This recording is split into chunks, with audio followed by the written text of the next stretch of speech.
Hello and welcome to my 14-month German immersion update video. Thank you for everyone who watched the last videos, and thank you for everyone who commented and subscribed. And I'm just going to go straight into it. I didn't really have a plan for this video, but luckily a lot of you commented and just gave me good questions to kind of cover everything. So I'll get straight into it. My second child has just been born, second boy. So life is really busy at the moment, but that hasn't stopped me having one headphone in immersion while I'm going about my day-to-day tasks. So immersion's going well. I'll go straight into the questions, and then whatever's left over at the end, whatever I wanted to add, I'll add after. So the first question is from Juan Mateo Ramirez Bayarano. Sorry if I butchered your name. And the question is, do you track immersion? And the answer is, I don't really feel like I need to at the moment, because ever since I started doing immersion learning, I've had my one headphone in my ear basically all day. And once I get home, I kind of leave German playing on my tablet or in the background, or having a YouTube video on in the background while I'm doing the dishes, or if I'm playing with my children, there'll just be something streaming in the back and I'm not really concentrating on it. So I didn't really feel the need to track it, because there's not really any point. So no, I don't track immersion, but if I had to guess, it'll probably be about 12 hours a day.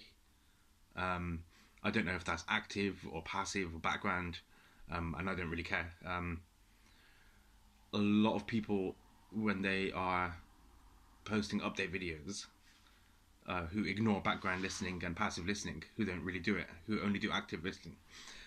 One thing I've noticed about them is that they say, if I really concentrate on, I have good days where I understand, and if I'm really tired and feeling really sleepy and I don't really understand, I have to really concentrate to understand. I think it's because they've ignored passive listening and background listening.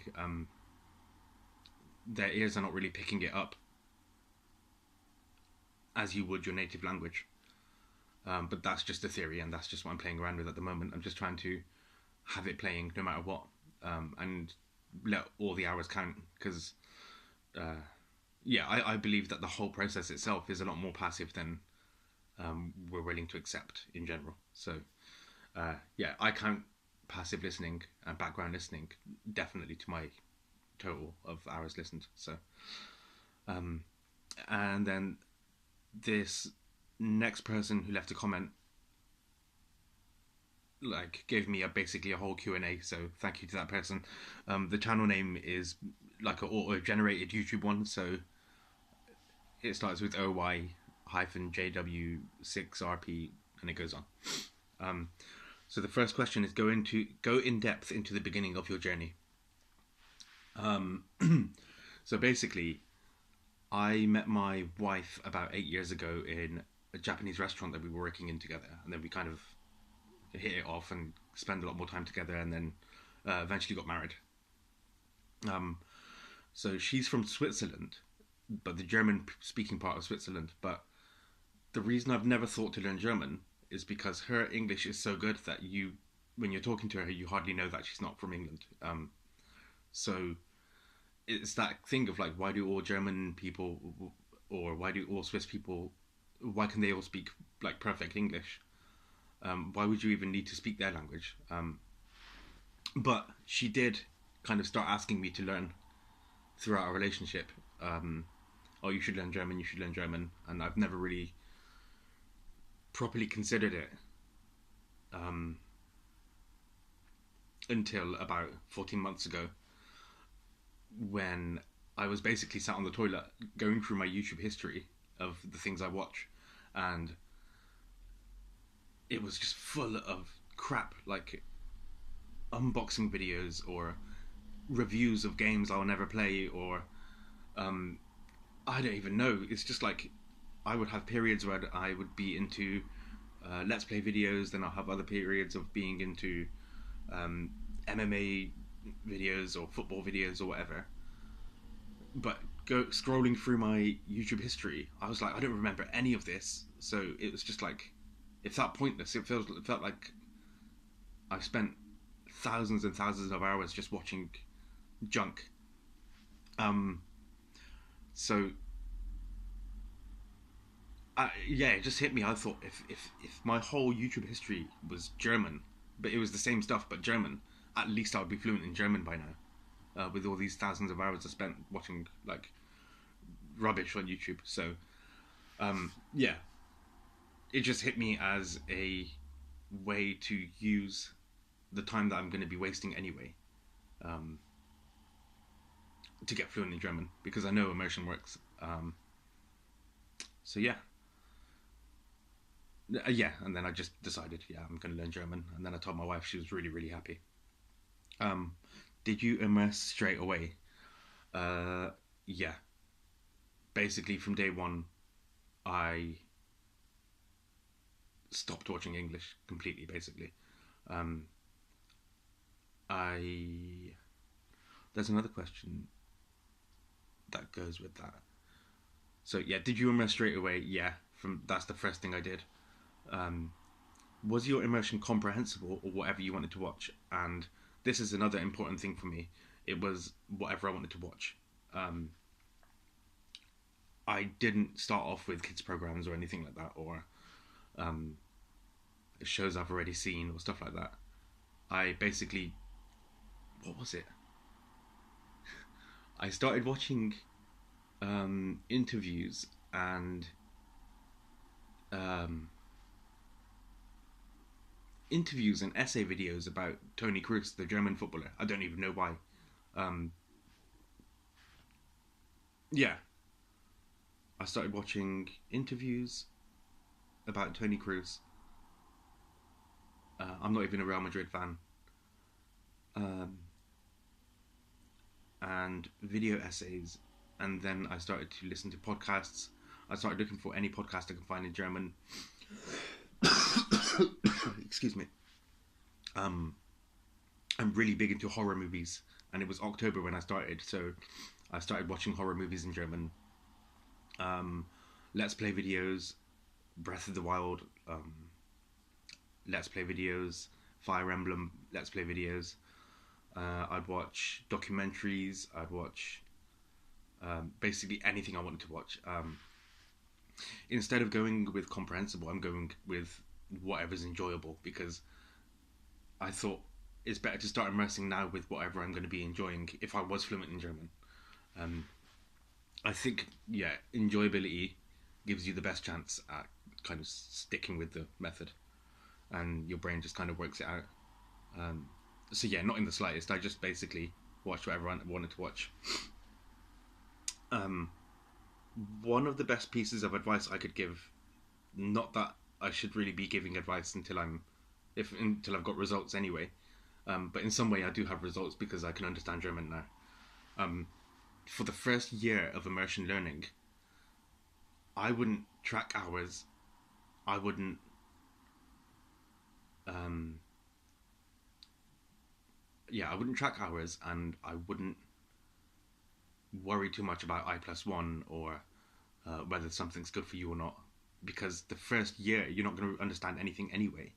It takes your brain a while to kind of untangle the grammar. Um, so I would just keep all of your focus on listening to as much German as you can all the time. Um, if you only have 2 hours in the day to listen to German, then that 5 minutes that you'd spend tracking, or the time you would spend worrying about how much you're listening to, that time could be spent listening to German. Um, yeah, I do think there is benefit in tracking your immersion, which I'm going to go into. But I think for the first year, you shouldn't. You should just listen to as much as you can all the time, if you can. Um, yeah. Did you wait until you had? Did you want straight away? Did you wait until you had vocab on Anki? I basically, the first thing I did with Anki was, because I couldn't be bothered to go through making my own deck straight away. I just got a shared deck. I thought, um, I'll get this simple like beginner's shared deck, and then I spent 3 months doing a fair amount of cards, like 20 cards a day. Um, yeah, and then I writ each German phrase out into a book, which I don't recommend. I don't know why I did it. Maybe because I kind of felt like I wanted to feel like I was learning, so I started writing stuff out because it made it more. Um,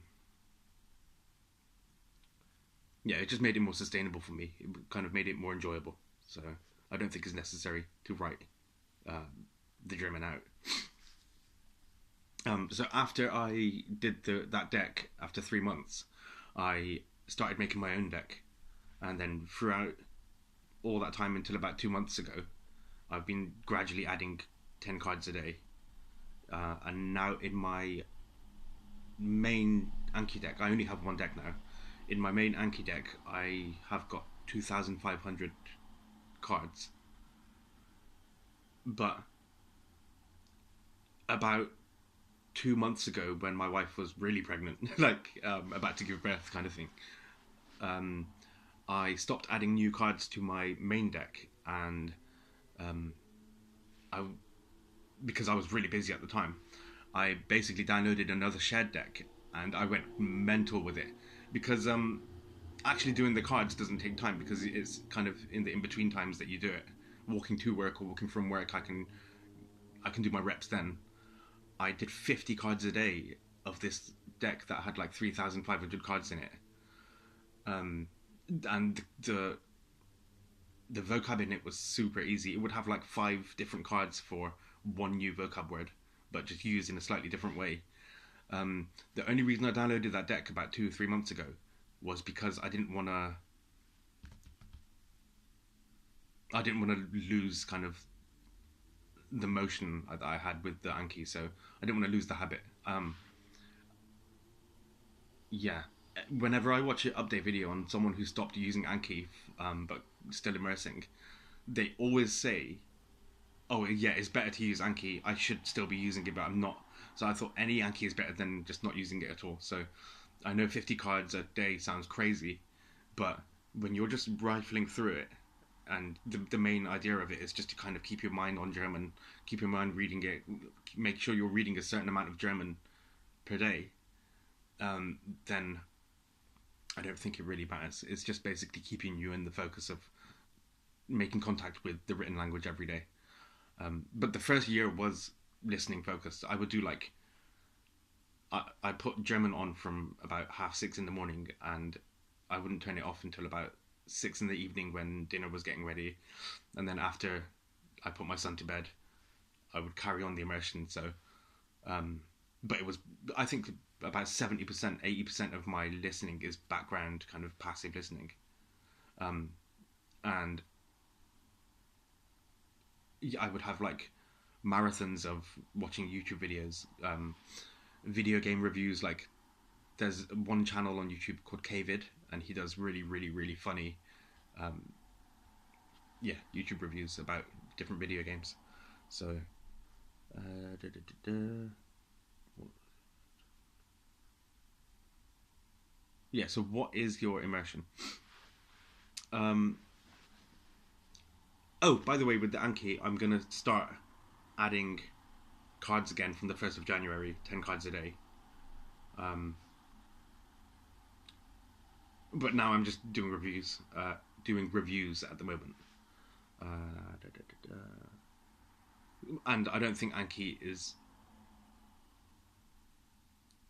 like hugely important in the grand scheme of things when it comes to immersion learning. I think you could just listen and eventually be fluent in the language, um, but it would take a lot longer if you didn't use Anki.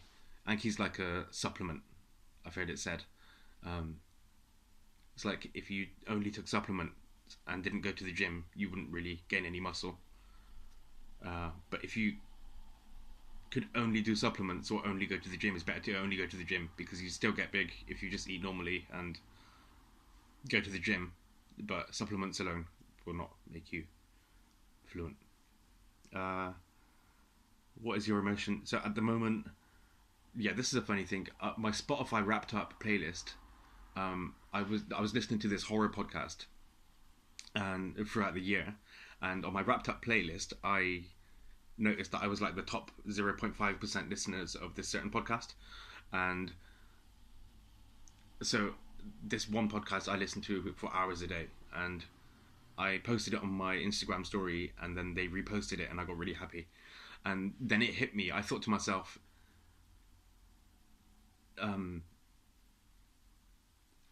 because Spotify tracks your emotion and gives you it at the end of the Wrapped Up podcast, I was wondering how many hours I can get on this one podcast, because it's better to pick, like, what was I going to say there? I lost my train of thought there. Anyway, so it got me really excited about how many hours I can get in this one podcast by the end of next year, and see if I can be the top listener. And my crazy idea is that when I do eventually come to the end of my immersion learning, I was going to message them to see if I can make a German video with them, seeing what level I've got to in German, but that's just a pipe dream at the moment. What is your emotion? So yeah, podcasts, music,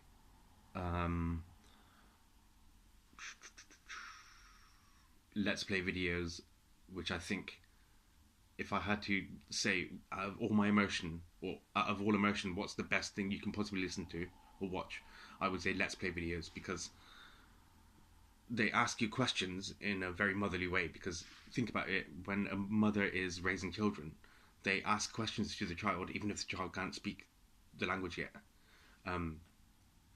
But they would say stuff like, "Oh, it's a wonderful day today, isn't it?" Or, "Oh, it's hot today," or, "Are you enjoying your food?" So as the Let's Player is playing the game, they're asking these questions even though the audience is not answering. So you get that kind of person speaking directly to you but without expecting an answer. So it's kind of, when you think about mother tongue and the way that your own mother teaches you, Let's Play videos have so many parallels to that. I might make a one day I might make, if I can like word it better and I get better at making YouTube videos, and I stop talking like this, then I might make a video about why Let's Play videos are so effective.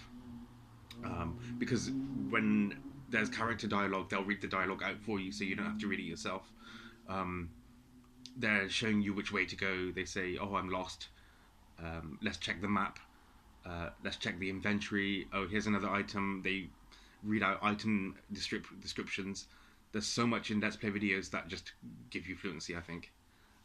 So yeah, my emotion when I'm at work is having one headphone in with either music or podcasts, and then my emotion when I get home is Let's Play videos, movies, not too much TV series, but that's something I want to get into at the moment. And yeah, just podcasts really. The podcast is like 80% of my emotion, I think. What did you wish you did sooner?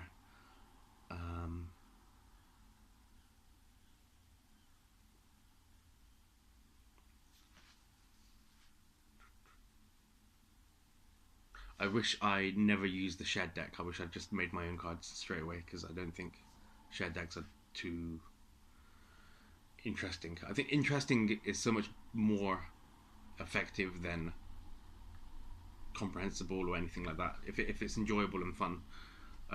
This is why I think most German people speak English. Is because if you look at friend groups in German, they're watching like their subscriptions are all English. They're doing immersion learning without even realizing it, and then all of a sudden everyone in Germany can speak English. Is because the YouTube channels they watch are all in English. It's just expected of them to kind of have a certain amount of English. So I'm using that same kind of mentality to learn German. What would I watch in English and just watch it in German instead? I'm also playing video games at the moment. Fire Emblem Engage, Fire Emblem Awakening, and yeah, eventually I'm going to play stuff like The Witcher. Oh, I'm playing Breath of the Wild as well in German. But the video gaming is not that much. And what is your immersion? Oh yeah, another one for what is your immersion. I got a Kindle from my brother-in-law, and I think the best thing you can possibly ever do for your reading in a second language is buy a Kindle. And the reason is, um, whenever you buy a, whenever you go on the Kindle store and you see a book that you like, you can download a sample, and the Kindle sample gives you about 4 chapters of a book. So if you go on the Harry Potter page and type click on download sample, it will literally give you 4 chapters. So I've got like 50 books in my Kindle library, just samples, because I'm not at the stage where I can read like a native at the moment. But I'm really enjoying just downloading a sample of a book, just skimming through it, getting sentences from there. Um, on my lunch break at work, I just have my Kindle open and I would just like download, let's just say, Lord of the Rings, the sample, and read through that a little bit, and then delete it if I want to delete it. And then that's a way of like, if you start and stop things when you, so if you've got like a collection of books that you've never read, it's better just to have the samples on your Kindle because you can delete them and you haven't spent any money. So even if you're not gonna spend money on reading, I would still get a Kindle because the samples are worth it alone.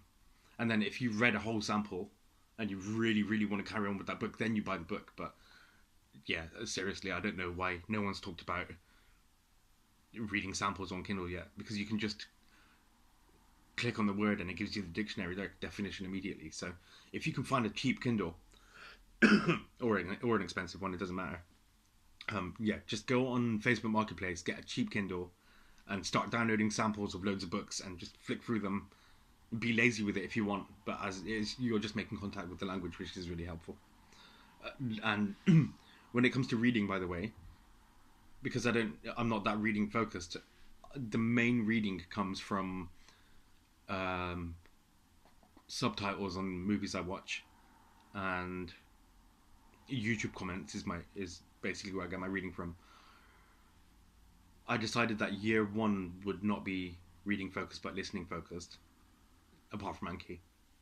And then year 2 now, I just opened my Kindle yesterday and I read through 2 chapters of a book straight. Like, there's probably like 5 or 6 or 7 words on each page that I couldn't understand. But because of the surrounding language, I kind of inferred it like I would an English word I don't know.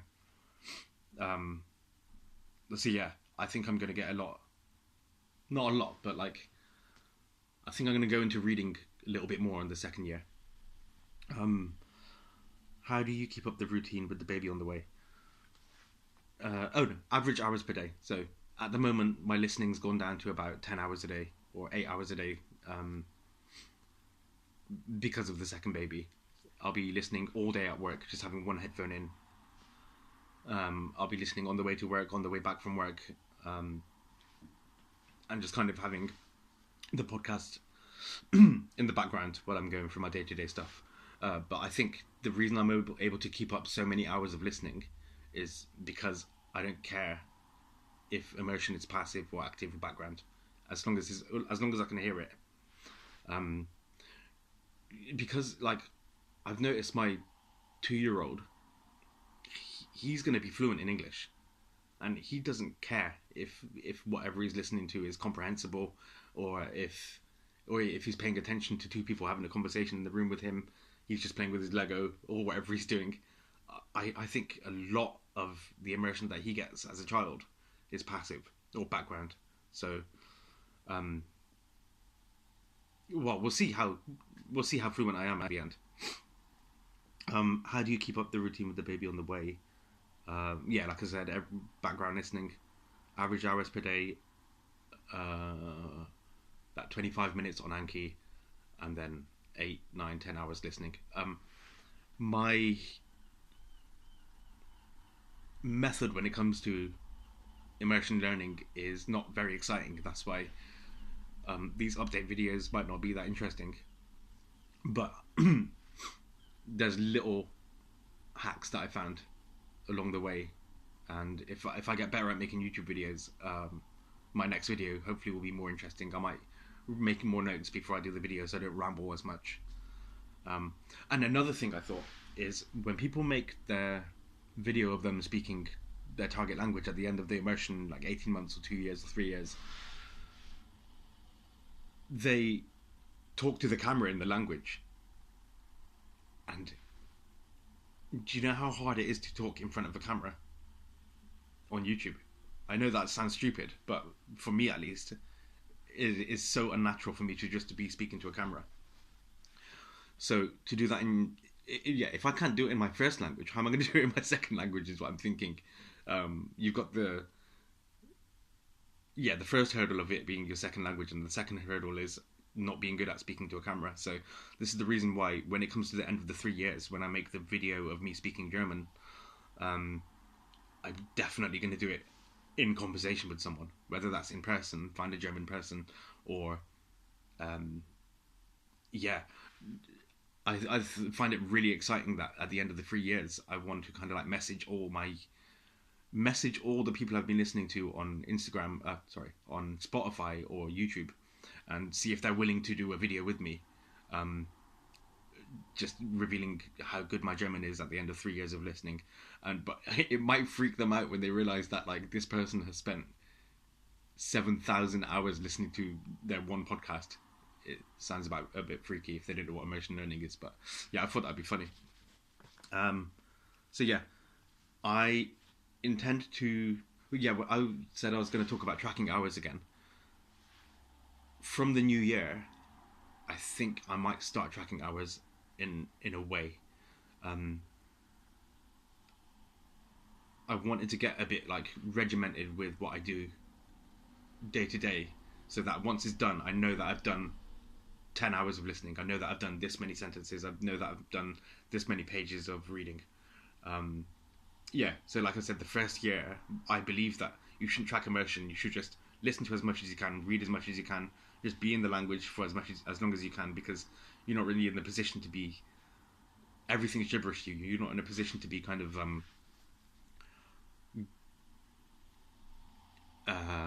getting too philosophical about listening or reading. You just need to listen to as much as you can, and then eventually you'll start understanding. I can understand podcasts and TV shows and movies, but it took thousands of hours of listening. So I might make another video just before the new year saying what my new routine will be for the next year. If you want to hear that, if you've got any questions as well, comment them on this video and I'll answer them in the next one. But the next one's going to be brief. The next one's going to be basically what is my routine going to be for the new year, and a Q&A if there are any questions. But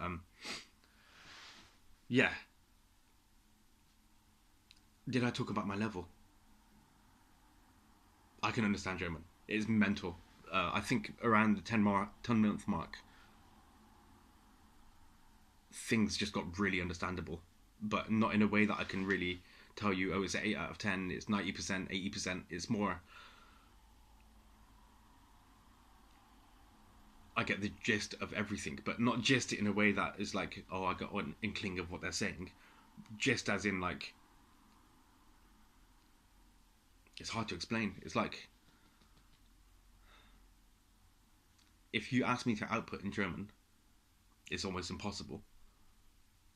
But almost any conversation I hear, I know what they're talking about, and I can laugh, and I can enjoy the way they're talking. Yeah, maybe I need to find better words to actually convey what my listening is like. But I know that immersion works, and I'm very confident that at the end of the 3 years, I think everyone who does immersion learning gets fluent, like basic fluency. But I think the most important thing is making it enjoyable so that it's sustainable, and you still like listen to those thousands of hours, and just continue with the process. I've been rambling now, and it's been half an hour. If you've watched for this long, thank you so much. God bless you, and look forward to the next video. And I hope that your immersion learning goes well. Bye bye.